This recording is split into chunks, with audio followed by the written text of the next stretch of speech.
সেইদিনা আছিল NSSৰ প্ৰথমটো দিন আৰু আমি ওলাই গৈছিলোঁ NSSৰ কেম্পলৈ বুলি।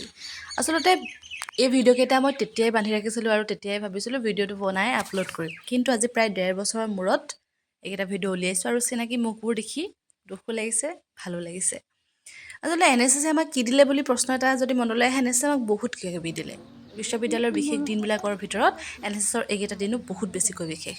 আৰু এই বাঁহীৰ যাত্ৰা আৰম্ভ হ'ল NSSৰ কেম্পৰ জৰিয়তে। সেইখিনি সাহস পালোঁ আচলতে বাইদেউহঁতে লগৰবিলাকে সদায় কৈছিল কৰ, গতিকে তাৰ মাজেৰে আচলতে আগবাঢ়ি আহিলোঁ বুলি ক'ব পাৰি। গতিকে ভিডিঅ'টো আপোনালোকলৈ আগবঢ়ালোঁ।